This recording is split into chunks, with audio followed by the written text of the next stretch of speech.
لوگ نماز اس لیے شروع کرتے کہتے ہیں میں 5 نمازیں بھی پڑھتا ہوں، میں صدقات بھی کرتا ہوں، کام میرا پھر نہیں چلتا.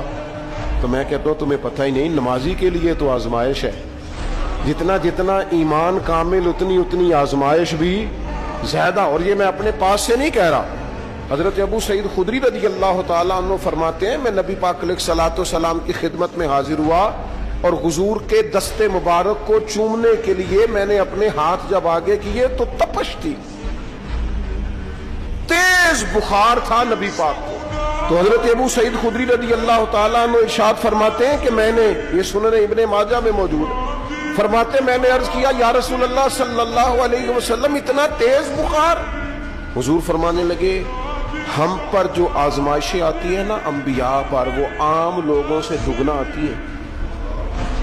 یہ تو لاڈلے ہیں، یہ تو محبوب ہیں اللہ کا. فرمایا عام لوگوں سے دگنی آزمائش آتی ہے، لیکن فرمایا ہمارا رب بڑا کریم ہے، ہمیں اجر بھی ڈبل ہی عطا کرتا ہے، ہمیں اجر بھی ڈبل ہی عطا کرتا ہے. تو حضرت ابو سعید خدری کہتے ہیں موقع اچھا تھا، میں نے ایک سوال بھی کر دیا. میں نے کہا یا رسول اللہ صلی اللہ علیہ وسلم بتائیے نا بھلا دنیا میں زیادہ آزمائشیں کن کو آتی ہیں؟ تو حضور فرمانے لگے سب سے زیادہ آزمائشیں اللہ کے انبیاء کو آتی ہیں، نبیوں کو آتی ہیں.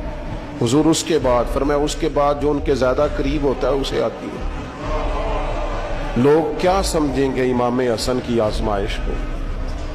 لوگ کیسے سمجھیں گے سیدنا امام حسین کی آزمائش کو؟ فرمایا جو ان کے زیادہ قریب ہوتا ہے اسے زیادہ آزمائش آتی ہے. تو حضور کے سب سے قریب تو امام حسن ہے نا، امام حسین ہے نا. تو کیا سمجھتا ہے قربت بس نسبت کے اظہار کا نام ہے اور بڑے لطف کے ساتھ زندگی گزارنے کا نام ہے؟ تو نبی پاک علیہ الصلوۃ والسلام نے فرمایا بات بڑی مزے کی ہے. فرمایا پھر اللہ کے بعض بندے تو ایسے ہوتے ہیں جنہیں اللہ فقر میں مبتلا کر دیتا ہے.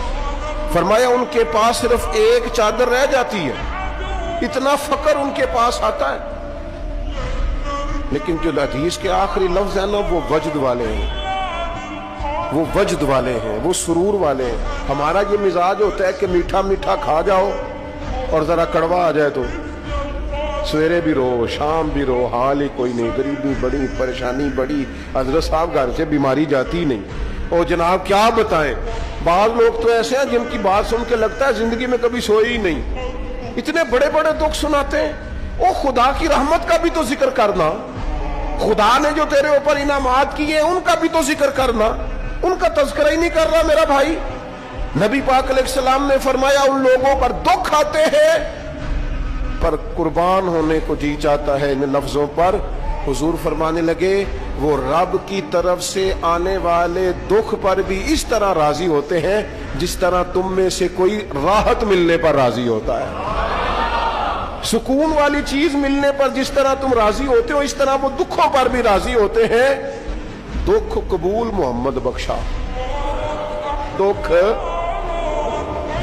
قبول محمد بخشا. پر ایک شرط لگائی چھوٹی سی میاں صاحب نے، انہوں نے کہا 100 دفعہ قبول ہے، دکھ 100 دفعہ قبول، دکھ قبول محمد بخشا پر راضی رہن پیارے. یہ شرط یہ ہے کہ تو راضی رہ، تو راضی رہ، دکھ قبول محمد بخشا، راضی رہن پیارے. اور حضرت سلطان صاحب کہنے لگے ایسا کیتی ہے جان حوالے رب دے، ایسا عشق کمایا ہے اسی مرن تو پہلو ہی مر گیا، باہو تا مطلب نو پایا ہے.